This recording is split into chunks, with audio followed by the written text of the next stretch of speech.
finishing up round 8 here at Masters Tour Bucharest.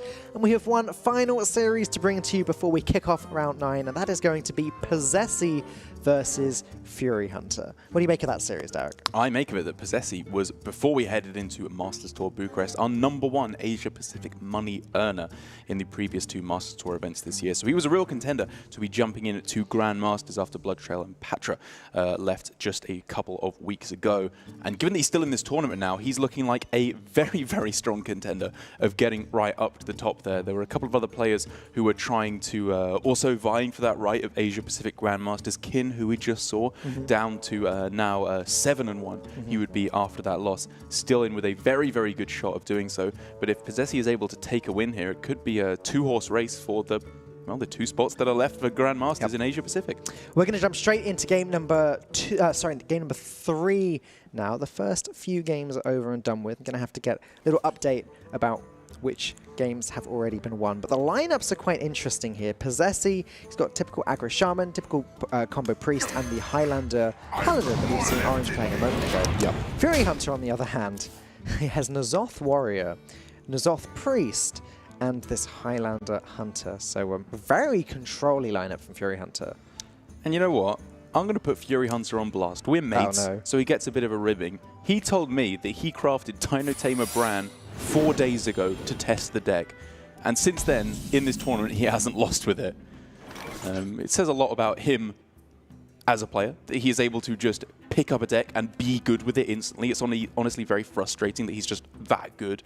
But it also says a lot about him that he's just a little high roller like that, dare I say. Wow. I mean, I say that again because I have huge amounts of respect for Furyhunter. We were both casting the DreamHack that he won, right? We was were. it DreamHack Summer? I believe it was Summer, yeah. Where he was, honestly, it was one of the most deserved winners we've seen in a while. Like the rest of the top 8, he was just outplaying everyone. Looking at posesi's hand here, though, with that Wild Pyromancer ready to go, it's almost a very straightforward play to get rid of the snakes. Unfortunately, he would have to sacrifice one of his own minions, and that's if he goes on to Powered Shield on the other one. Is there a world in which he just heals the Tolvir and just ignores the snakes? Light Warden heal. It's definitely tempting.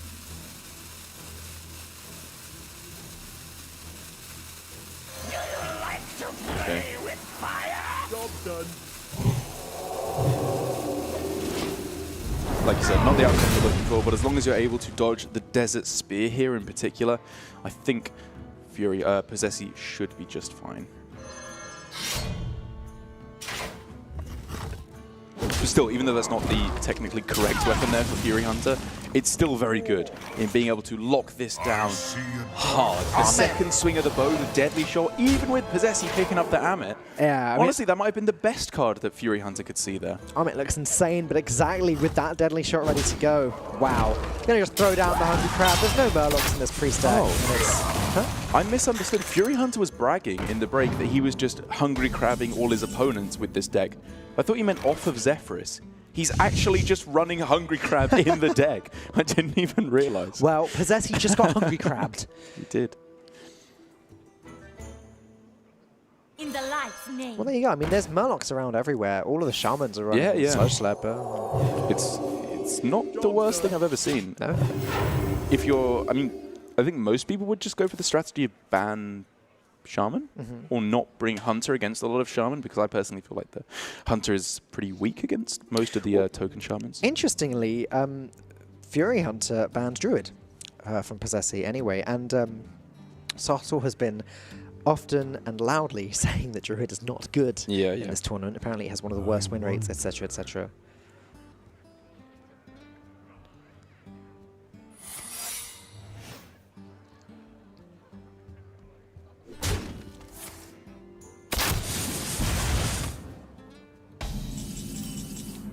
Sidekick. So, obviously now it's time to play around secrets and work out whether we can attack with that Light Warden or not. Yeah. And also, what order we play spells in, if at all, on this turn. Because, like, okay, we're not looking at Snipe. And then if he was to play the arms, we'd be like, okay, we're not looking at the Pressure Plate as well. Hey, I got you, friend. But I think because of how bad pressure plate would be for posesi here. I like not going for the more arms here and just holding back, building up the boards, and saving it up for later. Hoping that posesi can attack with a beaming sidekick first to try and proc that secret. Then if it is a freezing trap, he would get heavily rewarded. Big swing here, though, for Furyhunter with Siamat Rush Wind Fury. Rush Wind Fury would deal with both Possessi's big minions. That's absurd. Yep. That's so good. Oh, wow. Okay. Oh. He's freezing out big time. There's a freezing trap. What does he care? Yeah, sure. Good point. Good point. Good point. Right, yeah, this is just better. I mean, this way Siamat stays alive. It can potentially hit the face twice next turn. And I think even despite everything Furyhunter was able to do in these early turns, still looking just pretty good for posesi here. The Rags a turn away, which gives posesi a long time, even if it's just one turn, to start splurging everything onto the board here with double Northshire Cleric. This is absurd. If Furyhunter had any way of buffing that Siamat, goodness. But yeah, it's just going to hit face for 12. I think he's quite happy with that. Posesi down to 15 health. Yes, he's got a 7/7 on the board, but there's 2 more secrets. I mean, honestly, he's getting pretty close to just forcing posesi to heal every turn, or he'll be threatened by Rag Lethal very quickly. Right. These 2 secrets, of course, also represent pressure plate, which is very scary for posesi, and will pretty much lock him out from any ability of going for Divine Spirit, Inner Fire, Lethals, because he'd just be too afraid. He's thinking, okay, what have I tested for there? He's seen the snakes, he's seen the freezing already, so I don't think that attack tested for anything necessarily. No.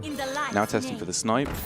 Okay, got it. Sorry, 3 mana Light Warden. That's He's fine. had a bit of a hard time, that card, actually. Frozen and then shot in the face. Is someone injured? Definitely playing around Rat Trap as well here, so he doesn't want to just go for double Cleric and lock himself out of playing anything else. Posesi has a lot of means to draw more cards at the moment. Yeah. Second Cleric, obviously the injured one Samdi. Furyhunter, for Furyhunter, Ragnaros is an option, and it's the best option. Oh, yes. But there's a very bad outcome here if this hits the Cleric. You're a cruel man, Falcone, making it hit the Cleric there. Wait, is that still pressure plate? No, it's Explosive Trap. Oh, okay. posesi does not know that, though. As he stands, it could be either Rat Trap or Pressure Plate. Okay. Because he has not tested for either. I'm pretty sure.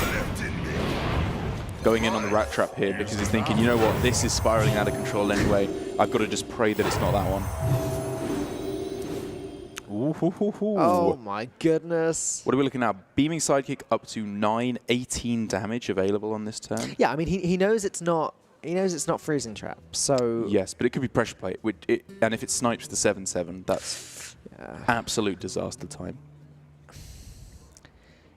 Is it ever right to play Topsy-Turvy first on a minion? Just literally to test for it and see... Because then if it hits the 7/7, at least you haven't invested the Divine Spirit. Hey, Yeah. I got you, friend. Oh, okay. Let's just deal with the Ragnaros. Worry about getting lethal later. Yeah, this seems smart. There you go. It's not Pressure Plate. Nephset puts the One Sunday back up to being a 9/9 and draws more cards. This is a 1 game. Yeah, he's ruled it out to exactly the Explosive Trap now, which is perfect for him. That's the card that he beats very, very easily indeed. And Furyhunter can hold on here for a turn at least until he tries to find his Zephyrus. But if he doesn't get exactly Zephyrus, the game simply ends. And we can see he's not going to get that turn anyway. There we go, Divine Spirit Topsy-Turvy, ready to take things out, bringing posesi up 2 games to 1. Both of these players have a lot on the line here now heading forward. posesi, as I was saying, is the #1 APAC money earner for this year outside of Grand Masters, so has the highest chance going into this tournament to qualify through to Asia Pacific Grand Masters. But Furyhunter on the other side is obviously looking towards getting Grand Masters. I think you could argue he was one of the players that felt like the biggest oversight to not get into European Grand Masters. He won a tour stop after all. Yeah, exactly. He had a very, very impressive year, and Europe is the most impressive and most difficult region to get into, in my opinion, in terms of number of quality players. So it's understandable that he didn't get it. But if he can win here and get into GM, that would be huge. And even if he can't, Denmark is a hotly contested Hearthstone Global Games region, as was just recently announced. That's true. The #1 money earner for this year will be one of the 2 invites, and then I believe Blizzard invites the other. And so if he can guarantee himself that first spot in terms of money prize by just doing decently well here, that would be a big boon for him. Well, the score is 2-1 at the moment, with posesi firmly in the lead, having just won with his Combo Priest and winning with one of his other 2 decks before we started. We're not actually sure which decks that both of the players have actually won with so far. So posesi either has Aggro Shaman or the Highlander Paladin available to him. And for Furyhunter... There we go. Oh, there you go. Okay, so he's won with the Shaman, right? So it's just the Paladin. Yeah. Whereas on the other side of things, Furyhunter, of course, he's won with his Warrior. I'm a little bit disappointed that we don't get to see it. He still has his Highlander Paladin, Hunter that you just saw, and also his very own Priest, which is actually a Resurrect build available. So we're going to see some more Secret Paladin in play right now. We are indeed.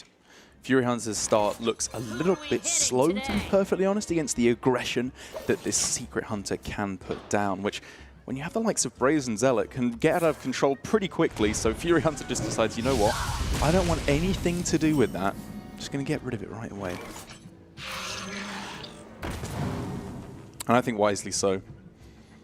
But this is one of the weird reasons why the kind of trio of 1 health high attack Paladin cards that were added in with Saviors of All Doom are so strong. Like the Brazen Zealot, the Wasp Queen, and Salet's Pride as well. The fact that these control decks have to put a full card of removal into getting rid of them, and they either add something to your hand or are just a 1-mana 2/1 that has to be removed. I think they're deceptively powerful cards. In Hearthstone for a long time, 1 health cards have kind of been shunned for just being too removable, but I don't think that's necessarily the case anymore. Still, it's going to take some convincing for Sotil to think the Vol'jin is a good pick after we saw it as a 5-mana 6/1 earlier today. I saw that. Were they playing it in their Priest deck, just straight up? Yeah. Right. I was trying to think, is there any way they could have generated? Because otherwise, why are you playing that in your Priest deck? That's almost exactly what Sotil was saying. Lorinda and Raven was sort of like, well, you know, there's perks to him. But like Sotil was sat there. I mean, my friend Simon is. We're tight. Yeah. We were sat there, and he was just like, "What is happening here?" Imagine a Priest game going to turn 5. What are you doing?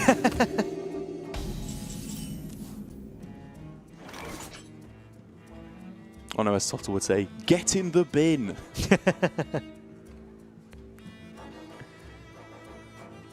He's told me to get in the bin on a few occasions over the last 3 years. And yet here you are, outside of the bin. I wonder.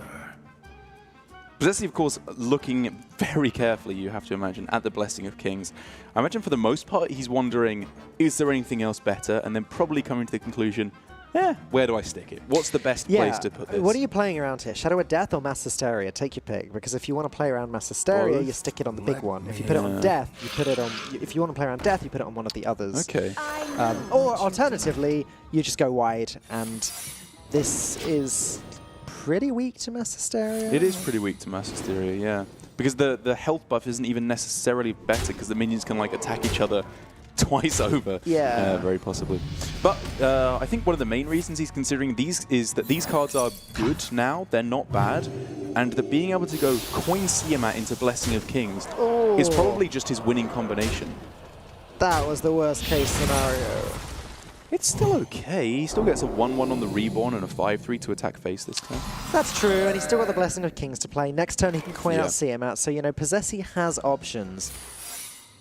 Yeah, and while I was thinking if he gets a better draw, he wants to go coin Siamat, Wind Fury, and then Blessing of Kings thereafter.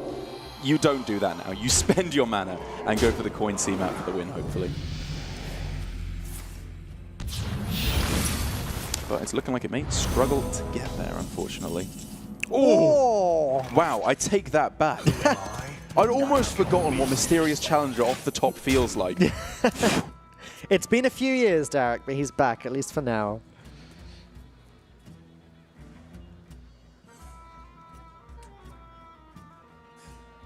unfortunately now we don't have the Dr. Boom as Dr. 7 curve. We have Siamat instead. Well, that's fine. I mean, now there's no Shadow or Death to deal with. Oh, yes. Taking that out of the way is the difference maker. Oh, okay. Oh, I beg your pardon. we can coin out a Tyrion. This is a felony. I think I prefer a Wind Fury minion right now, personally. Let Plague of Death, get rid of that, then play Tyrion after, where it's Death Rattle doesn't get silenced. I mean, you say that. Plague of Death is not available on the next turn. It's 2 turns away. True. So, if you did want to go coin Tyrion, that potentially allows you, or forces them to go for removal right away, and then you're more likely to get the Ashbringer, if you see what I mean. You've won me over. I'm not even sure it's better, necessarily. Like, there's real benefit to just going Siamat right now, and getting the potential lethal set up. Has Furyhunter even played any minions this game? When I'm looking at Psychopomber, does that actually do anything? I don't think he has. Oh my god, these top decks are insane. Finley What is happening? Pretty good. What are we looking for here, do you think? Life tap, Life steady tap? shot? Yeah. Oh, sorry, the upgraded version, soul tap. Of course.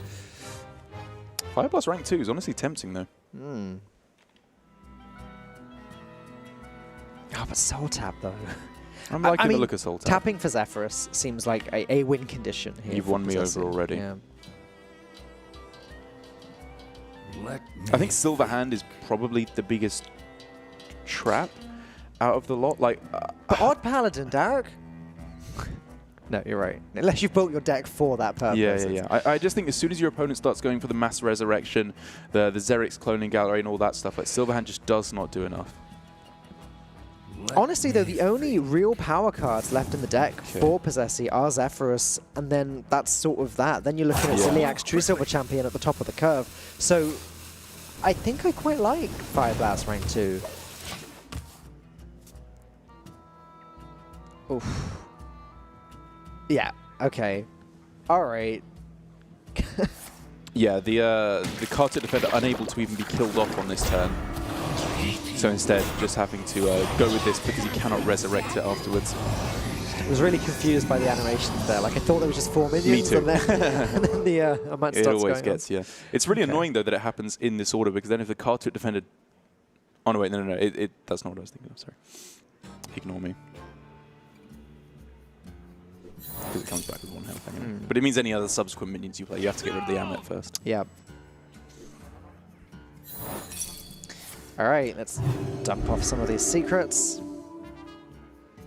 But how does Posesi ever get through this board? You know, convincing Infiltrator and Sylvanas, both incredibly awkward.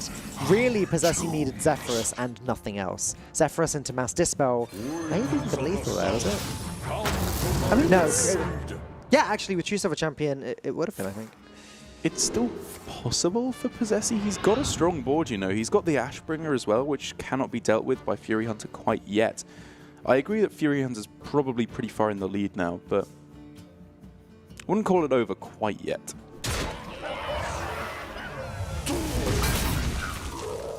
Because this is, you know, a lot of damage that can come through if the Convincing Infiltrator hits the wrong target. 10 damage can just go directly to the dome now.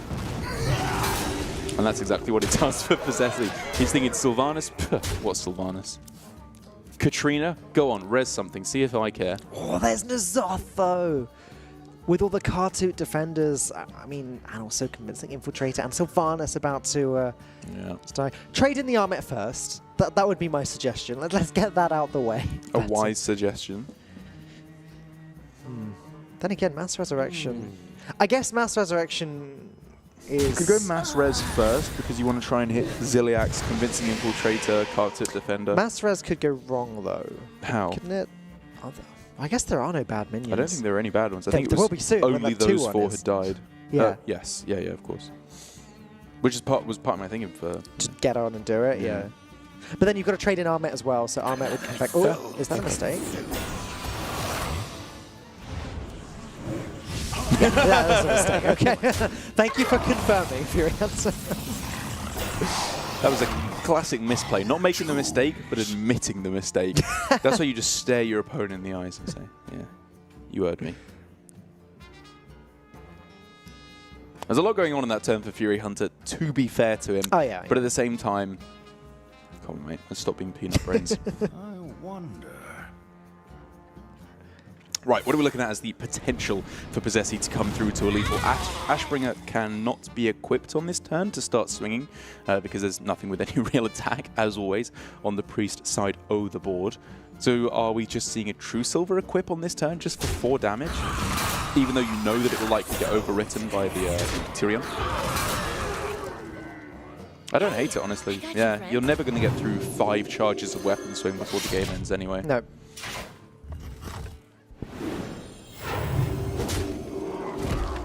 And now you really have to wonder, with this game plan for posesi, was Fire Blast the pick? Was 2 damage a turn ever going to be good enough to win this game over the Soul Tap? A Soul I'm not Tap sure. would have been that extra chance to get that Zephyrus, I guess. Though it still, That's just game. It likely still wouldn't have been drawn in time. There you go. Furyhunter does take it down with his Priest. That means we only have 1 game remaining this series. It's going to be the Highlander Paladin versus the Highlander Hunter. Which is, yeah, a pretty interesting matchup in of itself. Obviously, the Paladin has Sir Finley, and the Hunter has Bran. Yeah. I think Bran is the... I guess it depends when it's played. I was going to say Bran is the slightly more powerful. I think that's true. Does feel like it can just end the game on turn 7, but then having that upgraded hero power from turn 2 can also make a difference. Though I guess the Paladin doesn't really want to be pressing the hero power button. Ideally, they want to be playing minions. Well, Finley is a strong card, undeniably. It's way above what the power curve would be if it didn't have the singleton card text on it. Yeah. But you don't want to be pressing your hero power in the first few turns. You want to be playing out your minions, playing out your secrets, getting as aggressive as possible. As good as 2 1/1s is for 2 mana, if there was a card that was cost 2 mana and said summon 2 1/1s, it would be rubbish. Obviously, you're not spending a card, so it's almost like drawing a card. But in terms of raw tempo, it's worse than just playing out your hand. And so I definitely agree that for the Hunter, their version of the singleton part of the deck is a bit stronger due to the relative lack of defensive measures available to the Paladin. But, you know, both players have Zephyrus, and to be quite honest, the first player to draw that Zephyrus will have an advantage of sorts. Although, looking at these hands, posesi does have that early Mysterious Challenger and no secret in the hand, which that seems pretty good. If we can get to turn 5 and coin that out and still be somewhat ahead on the board, posesi's in a good position. It still amazes me that Secret Keeper still gets buff from both players playing secrets. Like, do you know when Murloc Warleader used to give plus attack to both sides of the board, both Murlocs? I feel like it should have been changed then, because I always mess it up. That's why it should be just changed, because I'm a dum-dum, and they should change it to help me out. That's a pretty good reason, actually.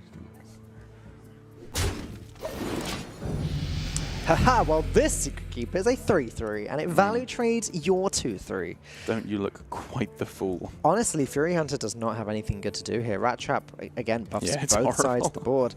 He can hero power. That's sort of it. No, he is going to play the Rat Trap. It is more for posesi to play around. That's it, yeah. But then on the other side, posesi is showing no signs of slowing whatsoever. Coin Sandbinder is available to try and look for Zephyrus on this turn, but I think I like trying to gear towards Coin Mysterious Challenger on turn 5. How afraid are you of the Freezing Trap if you're posesi right now? How afraid are you of the Pressure Plate as well? Like, you probably are just going to want to be attacking in here first things first. Because if it's not the Freezing Trap, you are over the moon. And if it is, you're like, okay, I'll carry on with my game plan. It's not the worst thing. Yep. I guess now you're not as concerned with the Pressure Plate either, because you're only losing a 4/1. Like, at least you've dealt with the minion. You dealt with the minion and the secret. Yeah, maybe you just go for the Christology right now. I got you, I don't hate it. Spreads a little bit wider first, and thinking maybe, okay, this could be Explosive Trap, so I want to get a couple of minions that can die to the Pressure Plate, and then the Explosive Trap can come in afterwards to clear up less minions. Furyhunter just lost 2 secrets from that tracking. He did. What was it? It was a Pressure Plate and the Freezing Trap. Freezing Trap. Wow, okay. The 2 best secrets, then, arguably. Finley, while we were talking about how that can be a little bit weaker in this deck, honestly looks like a pretty good pickup to me here. I would be very happy to see that. Okay, no secret went off. Yeah, he's thinking, okay, it's not freezing, not explosive, could be snakes.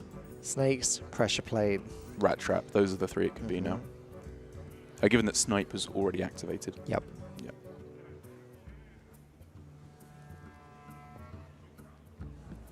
So he's obviously wondering, what if it is snakes? Can I afford to trade here to take a very, very strong value trade? I will show you fear. Zeph. That's not a bad draw at all. I think I like going face here instead, because once you've learned that it's not explosive trap, of course, there are not many punishes to leaving up the snakes, and you just want to wait until you can deal with it in a much more easy fashion. Especially as for Posesi here, when he has Coin Mysterious Challenger, just ignoring everything on Furyhunter's side of the board is probably a winning game plan, because what he does on turn 6 is just so broken. It's going to pull, what, 4 secrets from the deck? 5 secrets? Because he's only drawn the 1. It's nuts.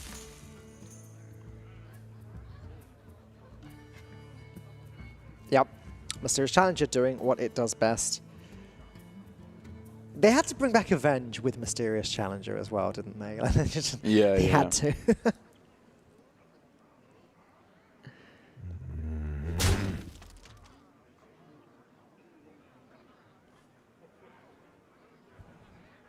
I move quickly.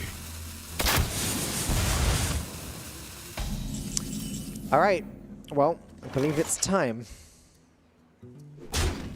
I believe so too. It's what Posesi's been moving towards for a long time, and I think rightly so. This is what allowed the deck to become a thing again. The power of the Christmas tree. Christmas trees are powerful.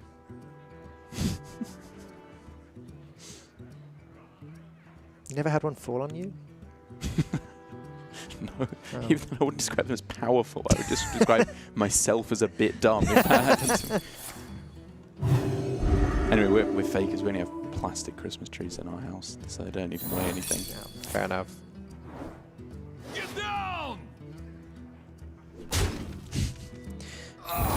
Foolishly protected the Divine Shield minion there. Oh, it's just such a tough board. Yeah. Mysterious Challenge is insane. Where's that deadly shot going? Yeah. Oh no! The disaster for Furyhunter. I mean, even if it did kill off the Mysterious Challenger in the best case scenario, he was still in a rough spot, because Posesi's hand, look at how yellow it is. Everything's yellow. That means good stuff's happening. So I'm counting 17 damage if Zephyrus grants Wind Fury here. Okay. 2 off lethal. Poison daggers. Oh no, maybe actually drew Dire Shapeshift, but probably just poison daggers. Nah, dagger's just better, right? Yeah. I was thinking, like, is the armor gain ever significant? Because you might need to race, but I agree. Just 4 damage, 2 mana, worth it. Job done.